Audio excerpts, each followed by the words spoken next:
Good morning, students. I am Dr. Meenakshi Gehlot, Associate Professor, Department of Geology, SPC, Government College, Ajmer. मेरे previous topic में हमने sensory system in invertebrates में समझा कि किस तरीके से पाइला और प्रॉन के जो सेंसरी सिस्टम है वो डिफरेंट होते हैं और वो सेंसरी सिस्टम दोनों एनिमल्स को अपने सराउंडिंग्स में अडेप्ट करने में हेल्प करते हैं। आज हम शुरू करने वाले हैं एक नया टॉपिक, वो है रिप्रोडक्शन इन इनवर्टिब्रेट्स पार्ट 1 और इस टॉपिक में हम आज समझेंगे बाइनरी फिशन को। बाइनरी फिशन पैरामीशियम में मिलने वाला एक इम्पॉर्टेंट फेनोमेना है। मेरा ये टॉपिक एमडीएस यूनिवर्सिटी अजमेर के बीएससी पार्ट सेकंड के फर्स्ट पेपर को कवर करेगा। इंट्रोडक्शन।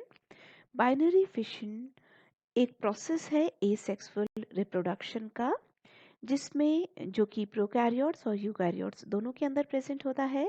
और बाइनरी फिशन के अंदर जितने भी सेल ऑर्गेनेल हैं, जैसे माइटोकॉन्ड्रिया है और कुछ अदर न्यूक्लियस जो है, वो भी दो भाग में डिवाइड हो जाता है सेल डिवीजन से पहले, और उसके बाद एक सेल से दूसरी सेल्स का फॉर्मेशन होता है। Binary fission overview. Binary fission relatively बहुत ही सिंपल प्रोसेस है अगर हम माइटोसिस से इसका कंपेयर करें। इस प्रोसेस के अंदर सबसे पहले जो है वो रेप्लिकेशन होता है डीएनए का, और माइटोकॉन्ड्रिया जो है वो भी रेप्लिकेट होता है, और उनका जो डीएनए है वो भी रेप्लिकेट होता है। उसके बाद जो डीएनए है वो सेपरेट हो जाता है, और दोनों जो हैं अल्टरनेट एंड्स जो है सिंगल सेल के, वहाँ पर पहुँच जाते हैं। प्लाज्मा मेम्ब्रेन जो है पिंच आउट हो जाती है सेल, और धीरे धीरे वो जो सेपरेशन है वो बढ़ता जाता है, और एक सेल से दो सेल्स का फॉर्मेशन हो जाता है। एक जो जिसमें कि जो कोई भी एक सिंगल सेल्स ऑर्गेनेल है या ऑर्गेनिज्म है, वो इंडिपेंडेंट ऑर्गेनिज्म की तरह जब बात करती है तो उसे हम एंडोसिम्बायोटिक थ्योरी के नाम से जानते हैं, जो कि माइटोकॉन्ड्रिया और क्लोरोप्लास्ट पर लागू होती है। और क्योंकि ये इसलिए क्योंकि ये रेप्लिकेट होते हैं बाइनरी फिशन के दौरान। यहाँ पर आप देख सकते हैं कोई भी जो सेल है जिसके अंदर बाइनरी फिशन होना है, वो सबसे पहले तैयार होती है बाइनरी फिशन के लिए। और यहाँ पर आप देख सकते हैं न्यूक्लियोइड, और न्यूक्लियोइड जो है वो धीरे धीरे दो भागों में डिवाइड होने लगता है, और रेप्लिकेट हो गया पहले, और फिर यहाँ पर रेप्लिकेशन हो गया। यहाँ पर ये प्लाज्मिड भी, अगर हम प्रोकैरियोट्स की बात कर रहे हैं तो यहाँ प्लाज्मिड भी रेप्लिकेट हो रहा है, और फिर ये जो दोनों रेप्लिकेटेड डीएनए और प्लाज्मिड जो है वो दोनों एक ही सेल के अंदर एक्सट्रीम एंड्स पर जाने लग जाते हैं, और सेंटर से जो सेल मेम्ब्रेन और सेल वॉल है वो एक कॉन्स्ट्रिक्शंस बनाना शुरू कर देते हैं, और सेंटर से ये एक डिवीजन हो जाता है, जिससे कि दो जो सेल्स हैं उसका फॉर्मेशन हो जाता है। यहाँ पे देखिए एक सेल से दो सेल्स का फॉर्मेशन हो गया, और दोनों के अंदर न्यूक्लिक मटेरियल। प्रोकैरियोट्स का जो डीएनए होता है वो टाइटली बाउंड होता है, और इसके अंदर इसके अलावा इनमें जो प्लाज्मिड्स भी होते हैं, और एक स्मॉल रिंग होती है डीएनए जिसमें कि जेनेटिक इंफॉर्मेशन रहती है। अगर हम ये देखें कि बाइनरी जो फिशन है उसके अंदर डीएनए जो है अनरिवील्ड हो जाता है, और जैसे ही अनरिवील्ड होता है प्रोटीन जो है वो डीएनए में अंदर एक्सेस में आ जाता है, जो कि उसे रेप्लिकेट करने का काम करता है। कुछ जो प्रोटीन्स होते हैं जो कि प्लाज्मिड के अंदर प्रेजेंट होते हैं, वो भी डुप्लीकेट हो जाते हैं एज वेल एज जैसे कि डीएनए के अंदर हुए हैं। तो डीएनए और प्लाज्मिड दोनों डुप्लीकेट हो जाते हैं, और एक एक इंडिविजुअल कॉपीज जो डीएनए की और प्लाज्मिड की है वो अपार्ट हो जाती है एक ही सिंगल सेल के अंदर। और लास्ट में जो है वो क्लीवेज फरो बनती है सेल मेम्ब्रेन के अंदर और सेल वॉल के अंदर। सेल वॉल प्रोकैरियोट्स में प्रेजेंट है, जबकि सेल मेम्ब्रेन जो है जब भी हम यूकैरियोटिक सेल की बात करेंगे तब सेल मेम्ब्रेन में क्लीवेज होगा और अल्टीमेटली दो सेल्स का फॉर्मेशन हो जाता है। बाइनरी फिशन के एग्जांपल्स देखते हैं। पैरामीशियम जो है, जो कि इन्वर्टिब्रेट का इनिशियली प्रोटोजोन है, पैरामीशियम में जो रिप्रोडक्शन है वो एसेक्सुअली होता है और बाइनरी फिशन के द्वारा होता है।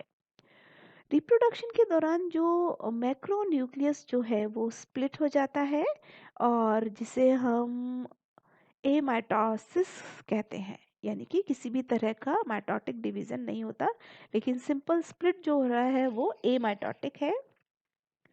और ये जो एमाइटोटिक डिवीजन है वो और माइक्रोन्यूक्लियाई जो है उसके अंदर माइटोसिस हो जाता है। इस तरीके से ये दोनों न्यूक्लियस है वो डिवाइड हो जाते हैं। पैरामीशियम जो है जैसे ही बाइनरी फिशन होने वाला होता है उससे पहले फीड करना छोड़ देता है और इसका जो ओरल ग्रूव है वो डिसअपियर हो जाता है। माइक्रोन्यूक्लियस जो है न्यूक्लियस वो डिवाइड हो जाता है एमाइटोटिक और मैक्रोन्यूक्लियस एमाइटोटिक डिवीजन होता है और माइक्रोन्यूक्लियस के अंदर माइटोटिक डिवीजन हो जाता है।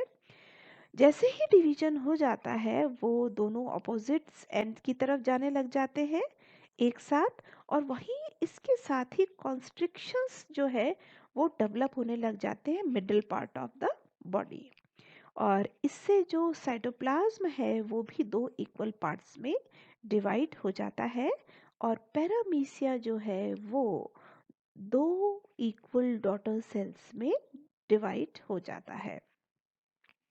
डॉटर्स जो एंटीरियर एंड पे होती है उसे हम प्रोटर के नाम से जानते हैं, और दूसरा जो डॉटर है जो कि पोस्टीरियर एंड पे बनती है उसे हम ओपिस्थे के नाम से जानते हैं।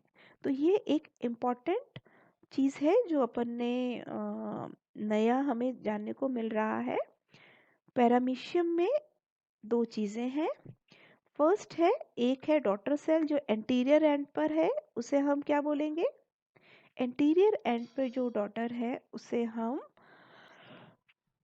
प्रोटर के नाम से जानते हैं, और पोस्टीरियर एंड पे जो है उसे हम ओपिस्थे के नाम से जानते हैं। ये दोनों ही इक्वल साइज की होती हैं और इनमें एक set of cell organelles present होते हैं।